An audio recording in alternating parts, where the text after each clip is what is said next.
morning. My name is Father Rayappa. I'm in Bhutan. Bhutan is nestled in eastern Himalayas. It is sandwiched by two industrial giants, China and India. The background, you see a little bit of Bhutan and also India, Jaigaon. The other side, this is Poan Choling, this side. It's a beautiful, Bhutan is environmentally friendly, and it is carbon negative country. That means they don't produce much pollution, and their lifestyle is very, very friendly with environment and ecology. So Pope Francis, in recent encyclical Laudato Si, he talks about many countries, and he says that some countries are taking a very good effort to protect environment. That is, Bhutan is one example. He is writing in the chapter 5, Lines of Approach and Action. Under the paragraph number 170, he writes as follows: some strategies for lowering pollutant gas emissions call for the internationalization of environmental costs, which would risk imposing on countries with fewer resources burdensome commitments to reducing emissions comparable to those of the more industrialized countries. Imposing such measures penalizes those countries most in need of development. A further injustice is perpetrated under the guise of protecting the environment. Here also the poor end up paying the price.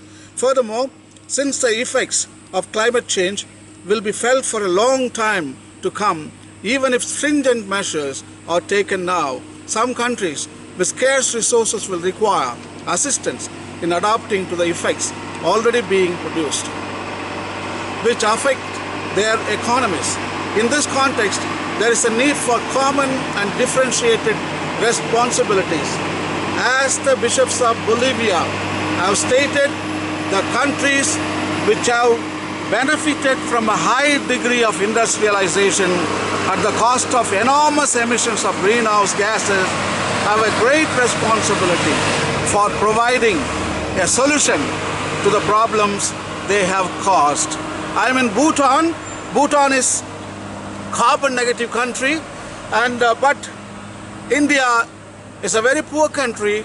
At the same time, the United Nations conventions impose lot of laws and regulations on India, and in fact India should cut carbon almost 20 to 25%.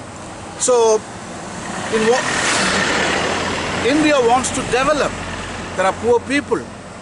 In order to develop, industry is a must, and job provisions is a must to increase the economy of a country. But international conventions impose on poor countries, but the rich countries are polluted, but the poor countries, they are yet to develop, and they have their own share of pollution too. But we can use green energy and non-polluting energy. At the same time, we don't pollute. At the same time, we can develop. So that is the thing what Pope is talking in Laudato Si in paragraph number 170. I am in Bhutan. Bhutan is not industrializing. Bhutan is very happy. Their GDP is happiness. They don't want 7%, 8%, 9% global domestic product.